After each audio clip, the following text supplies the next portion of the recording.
Welcome to C2GTalk, a series of one-on-one interviews with influential practitioners and thought leaders to explore the governance challenges raised by emerging approaches to alter the climate. I'm Mark Turner, Senior Communications Consultant with the Carnegie Climate Governance Initiative, and I'm speaking today with Marcos Regis da Silva, Executive Director of the Inter-American Institute for Global Change Research. As Executive Director, he is responsible for providing strategic advice to high-level policymakers on issues related to global change and the socio-economic impacts, and on linkages between the IAI's scientific agenda and global governance frameworks. He was previously Chief of Knowledge Management and Outreach Services with the Convention on International Trade in Endangered Species of Wild Fauna and Flora, and before that worked with the Convention on Biological Diversity. Welcome, Marcos Regis da Silva, to C2GTalk. Thank you, Mark. It's a privilege and an honor. Great. Well, perhaps we could start with, if you could just tell us a little bit about the Inter-American Institute for Global Change Research and what it's doing, what its priorities are, and maybe some of the challenges you've faced during your tenure as Executive Director. Absolutely. We are an intergovernmental organization, and that's important to note because it's established by treaty, and it's composed of 19 states, governments in the Americas, from the Arctic all the way to Patagonia. And although it's only 19 government, it covers about 95% of the territory in the Americas, including all the mega biodiverse countries. And the IAI was founded to pursue scientific excellence on projects that may provide policymakers with the information needed to make better decisions. In other words, we don't dwell on policy, we dwell on science, but the science is government-driven, again, to target those areas identified that are most urgent and pressing. And of course, climate change is an issue. Also, what makes of interest is that all the projects that we support are transdisciplinary. In other words, they have to be between or among 3 different institutions located in 3 different IAI parties or states that join the convention. And also they have to be conceived in a way that it's multidisciplinary, that it's based on open science with a heavy dose in support for open data. So in this regard, I think we have initiated many interesting projects. We have one of the most well-established networks of scientists in the world. We cooperate with governments, non-governmental organizations, donor agencies, and so on. And lastly, we also host the Belmont Forum at the IAI Secretariat in Montevideo. And the Belmont Forum is an association of funding agencies, a global association of funding agencies interested in the development of transdisciplinary research. Right. And so tell me a little bit about how your tenure as Executive Director has been. What have been the sort of the big themes? You mentioned climate, obviously, but what have been the big themes in terms of how you marry this interface between science and policy over the past few years? Again, we sit at the very nexus of science to policy. Like, we're not in the policy realm. We are right at the center of science to policy. And we have the difficulties that other regions have. The need for greater institutional capacity, for example, a divide between the global north and the global south, a misunderstanding of the scientific endeavor and the need to communicate this a little bit more clearly to the general public. Funding is always a huge issue because all the projects are not from the core budget, not from the voluntary contributions that parties make, but we seek funding for the type of projects that we need. So all of these challenges put together, we have been able to meet these challenges very effectively. I wish we had more time, but I could go into the capacity building programs that we have. One is the science policy program where we place early career researchers in government institutes to learn the mysterious bureaucratic processes of how policy comes about, but also give the ministry access to the scientific expertise that they may be lacking. We are establishing a science diplomacy center. We have transdisciplinary training and so on and so on. But basically, our challenges are very similar to those challenges faced by other intergovernmental organizations, including the United Nations. Well, I think I'll definitely come back a little later to the challenge of explaining what science is to publics and policymakers, because it's particularly crucial for some of the issues we're going to be discussing today. But maybe I'll jump into the topic of climate change. I'll start with a broad one. I mean, how would you describe right now, how would you characterize the state of global efforts to tackle climate change and also to prepare for the consequences of what seems an increasingly likely overshoot of the 1.5 degrees temperature goal? We have a diverse set of countries. We have, say, the United States that has the capacity to undertake these projects. And then we have smaller states in Central America where it'd be very difficult for them to implement a solar radiation modification project.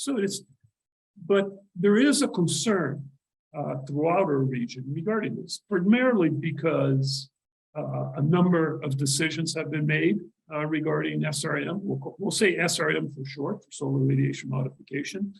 The CBD, for example, the Convention on Biological Diversity, a biodiversity convention, has adopted a number of decisions that have global implications on SRM.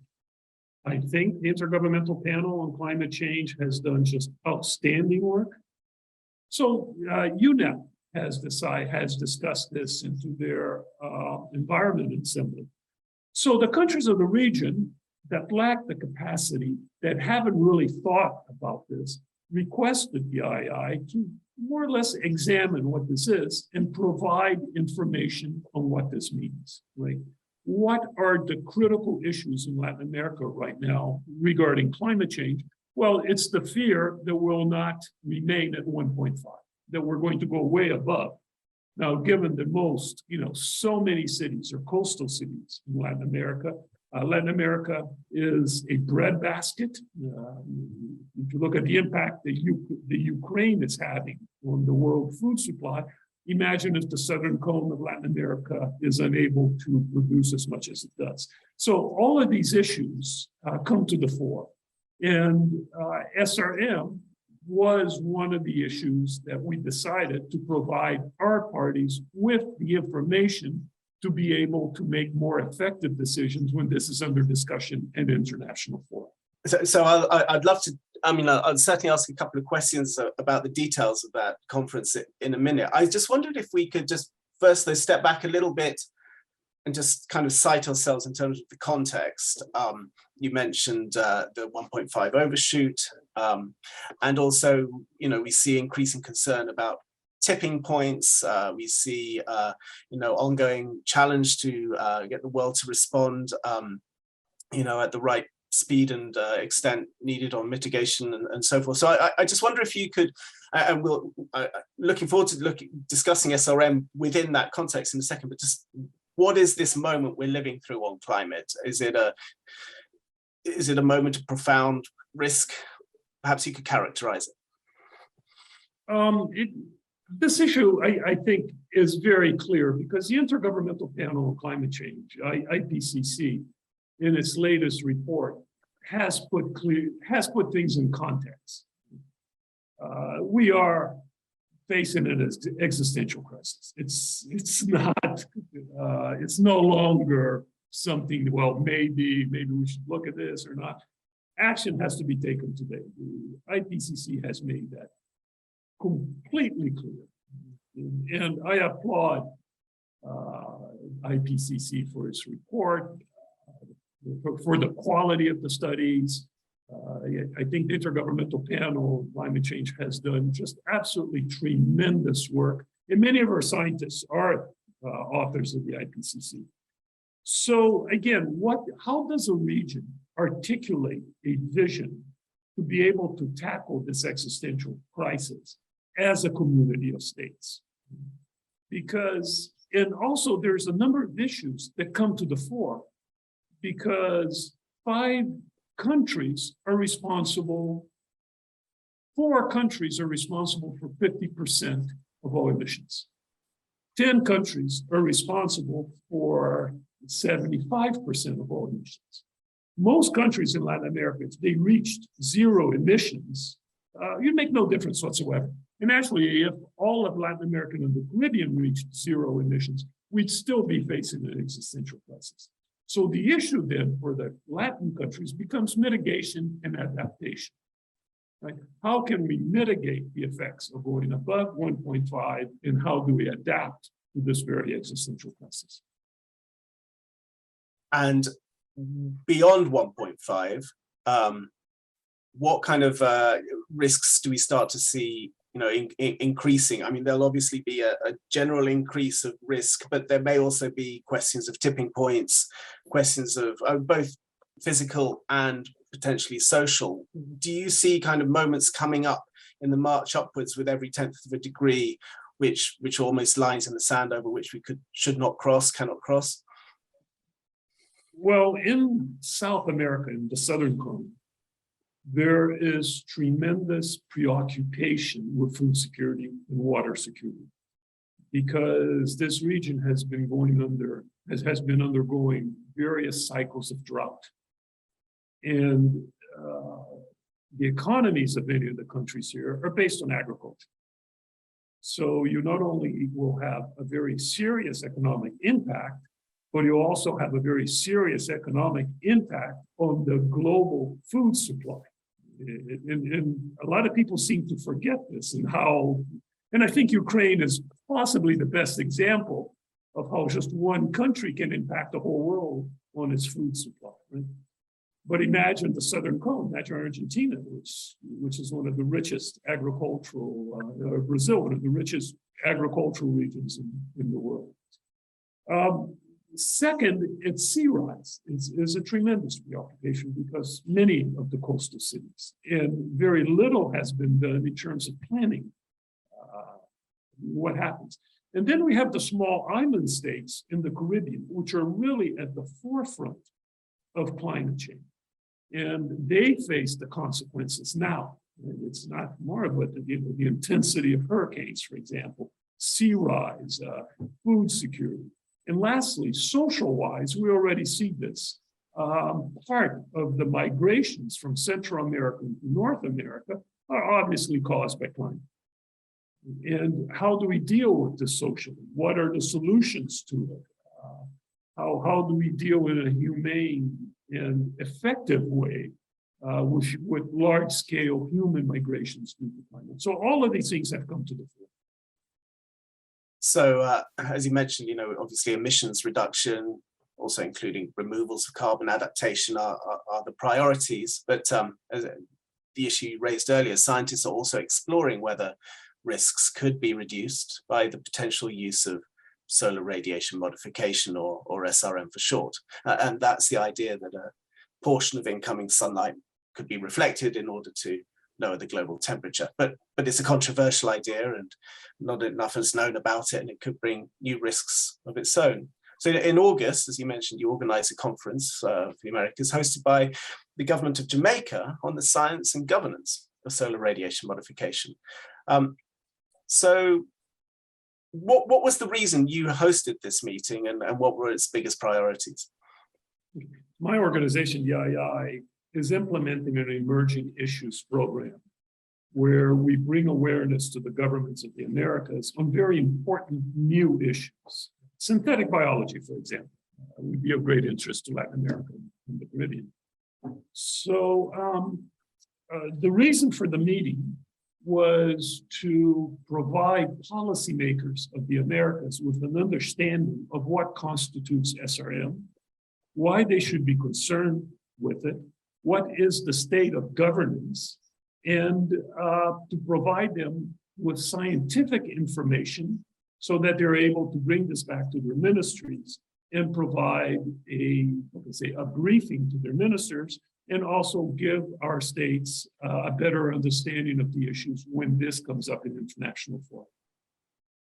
And how did And this is a controversial topic, as we know. How did parties respond to this being put on the agenda, respond to the discussion? What was your sense of how this was received?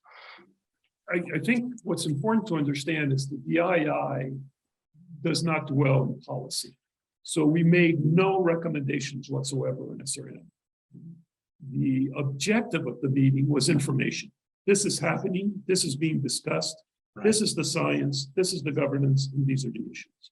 I think parties were grateful. I think parties appreciated the opportunity to understand this more, and it's up to the governments of the Americas to decide where they go on from here. Are there any key takeaways from the conference, or are you basically waiting now for your members to digest what they learned and come back with potential next steps? I'm basically waiting to see what happens next. If they wish the IAI to undertake more of a review of SRM, if they wish to push this aside and ignore it, again, we are party driven, we're government driven. We put the issues on the table, we give them the information, but as sovereign states, they make the decision what to go next. Now, I don't know if this is the correct word, but it would appear that small island developing states appear to have more of an interest in SRM than land states.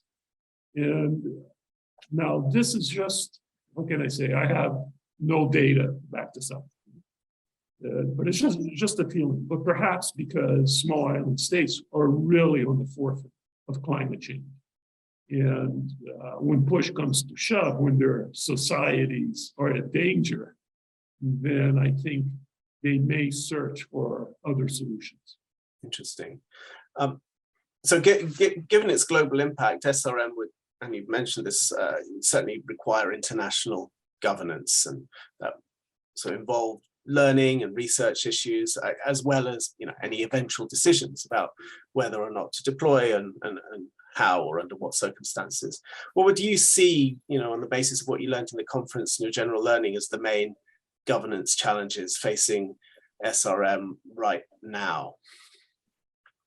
I think SRM faces the same governance that many new issues face that don't fit in any one multilateral instrument. It's a cross-cutting issue. The fact that the Convention on Biological Diversity, Biodiversity Convention, is discussing SRM points to that difficulty. And that difficulty comes about because of the fragmentation of environmental governance. We have a study by UNEP in 2010 identified over 1,500 environmental treaties. Now, many of them will be bilateral, of course, but still that points to the fragmentation, because each treaty will have its own ministry, its national ministry representation. You'll have a different budget. Many of the global treaties have conference of the COPs. If you look at most of the biodiversity conventions, or most of the conventions period, are not United Nations conventions. They're administered by the United Nations, but they have their own governing body, the Conference of the Parties. You have a number of conflicting decisions. You have a very scarce budget. So there's this confusion in the governance world when it comes to new topics, especially SRM.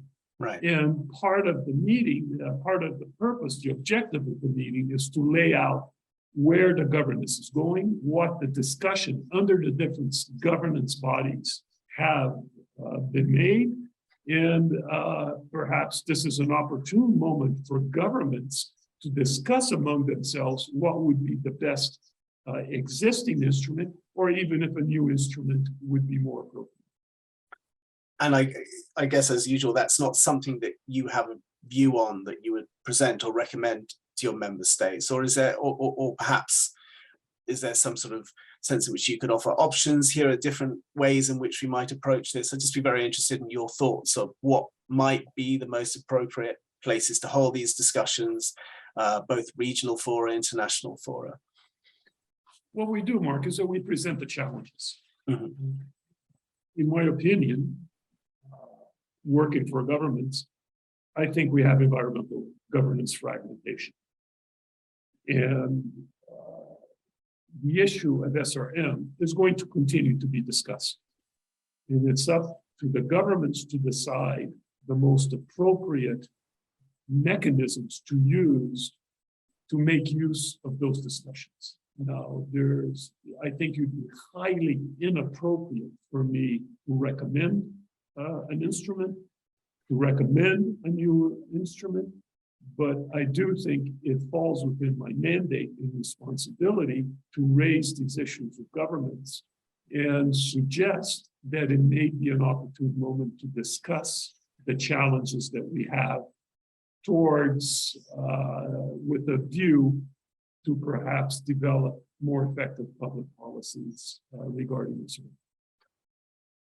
So bearing that in mind, would it be appropriate or possible for you to share thoughts on what some of the key characteristics would be of such a governance mechanism, without saying where or how or exactly, but what some of the key elements that governance mechanism should address when having discussions about SRM?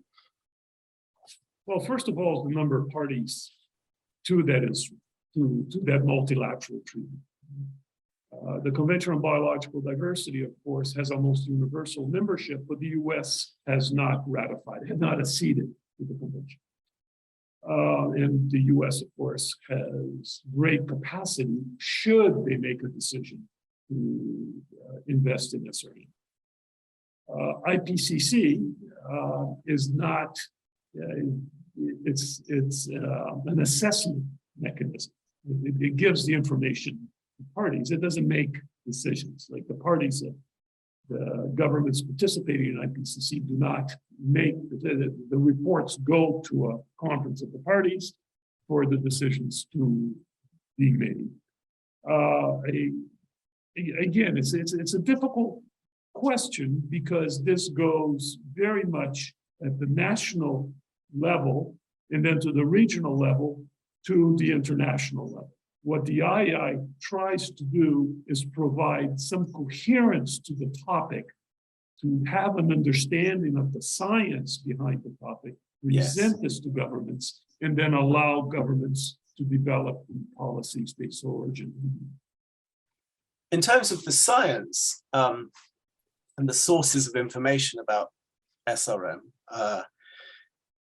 including information suggesting what we know and what we don't know and what the priorities should be in terms of learning new information, how does one ensure that that discussion is as inclusive and just and equitable as possible? And is there a way in which IAI can help ensure that inclusivity?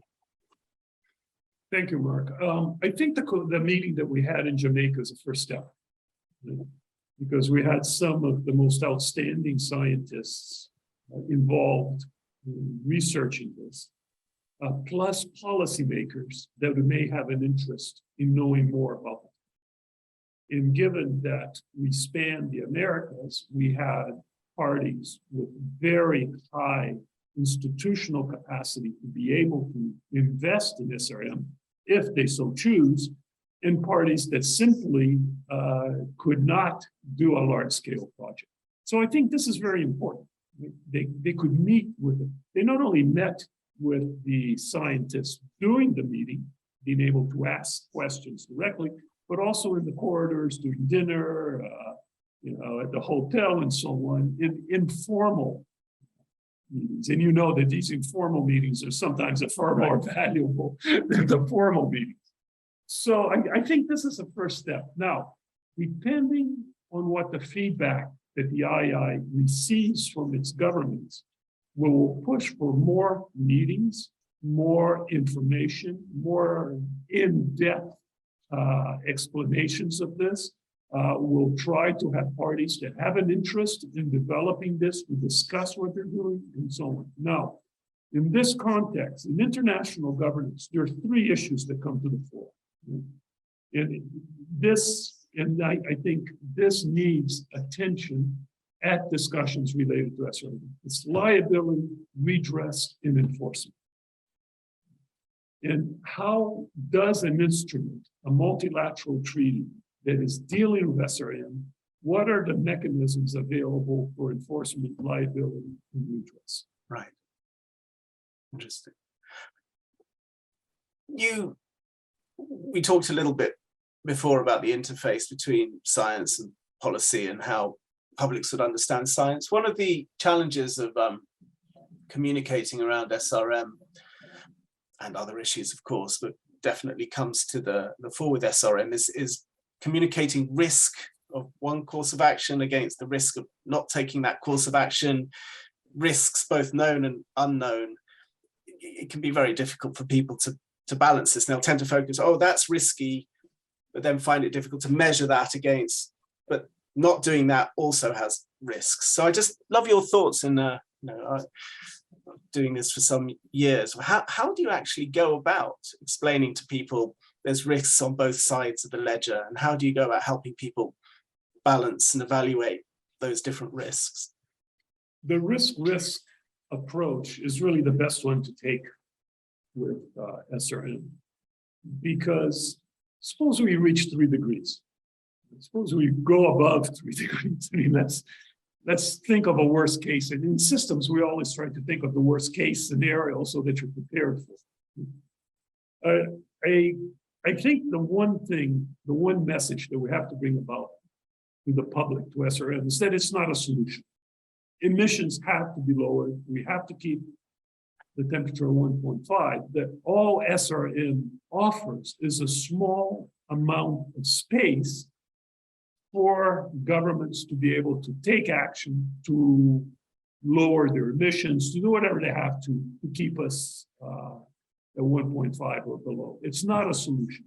And the fear, I think, in discussions related to SRM, that many people fear that SRM will be used as a solution so that there will be no need to limit emissions. And I think, it's a very, how can I say, I think it's a very valid preoccupation on the part of the public and policymakers and so on. So it's explaining this context that if the world gets to a point where human society is facing existential, urgent threats, right, and if something's not done, then the impact is going to be severe. This is where I think the consideration of technologies offered by SRM come to the fore. If states are able to lower their emissions and take the necessary action required to keep us at 1.5, or let's hope below 1.5, even more, then there's no need to consider SRM. And even at 3%, at 3 degrees, we don't know if SRM will offer the solution for that time. And even if then temperatures are lowered, we don't know how the ecosystem may react. So it's these understanding, the unknowns, the risks, the correlations, and so on, that I think communicating is so important. And I think this is why the IAI focus on the science, but to provide the policymakers with the science and the opportunity to query the scientists in the language they are used to, in the policy-like language you're used to be able to make more sense of this risk approach. Could you ever know if you knew enough? How would you know? How would you have a sense of, I probably have sufficient information to make this assessment now? The models are still relatively crude.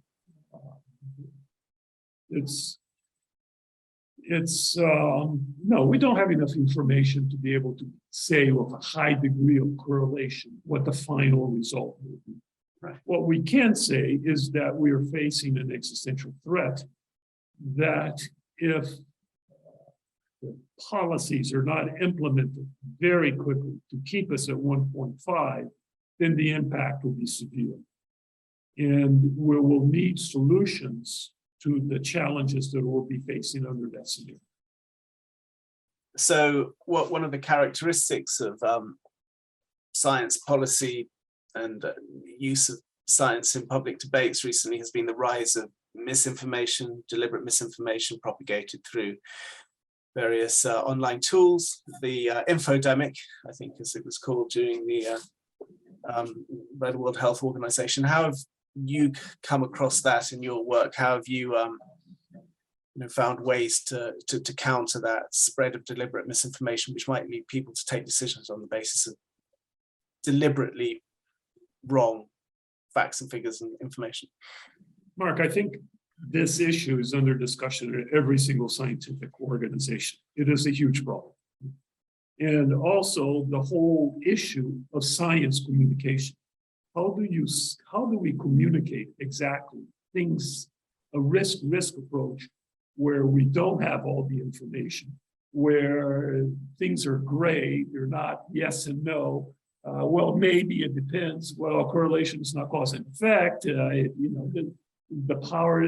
How do we explain all of these things so that in a context that it makes sense when we have competition from media, different types of media, social media, and so on, that very effectively communicates at an emotive level things that people have a reaction to. A huge question, and I don't have an answer to it. The one thing that we do try to do is provide science-based information to policymakers so that they can cut through the misinformation and understand the topic better. And that's why I think it is so important that scientists and policymakers always have a forum to be able to discuss issues together, so they're able to understand each other's terminology, each other's priorities, and each other's way of thinking. So yes, emotion. It's a tricky one, but that said, even the most rational-minded, scientifically inclined of us still deals with that. And I wonder if I could finish on this note. Climate change is difficult for everybody to tackle. It's such a big topic, can lead to grief and anxiety, and including for hardened professionals in the field. So how do you personally navigate, essentially, if you understand what you're talking about in climate change, is hard not to be affected by it. How do you navigate this sort of kind of balance between hope and agency and rational approaches to this, while also acknowledging the depth and extent of the challenge we face? What kind of philosophies do you turn to for that? I used to teach introductory stats, and first-year students that especially in the social sciences and communications, they had an overriding fear of mathematics. And my favorite example that I'll use was the jar of jelly beans, where any individual guess of how many jelly beans were in the jar would not be as close to the real number as the total sum and average of all their guesses together. And I've always thought that there's some type of magic in that. And in a way, this is how I think of the electorate. I think if we can cut through the misinformation, I think if we can if policymakers are able to communicate clearly these challenges, if they have the scientific-based information they require, I think the sum total of the electorate will make the right decisions. I think eventually, well, I'm an optimist about this, although there's a lot to be pessimistic about, but I still hold a very strong belief in the democratic Republican process of decision-making through an electorate that votes for a vision and a choice. And I think it is the IAIs as an international civil servant working on behalf of governments, it is our utmost responsibility to provide governments with the best scientific-based information they can have to be able to make effective decisions on behalf of their electorate. I can't say more about this. I am an optimist about it, and I think that we will be able to survive. I think we will be able to face these global challenges as a community together. Well, I think that's a great note to end on. Marcos Regis da Silva, thank you so much for joining us on C2GTalk. And thank you very much for this opportunity.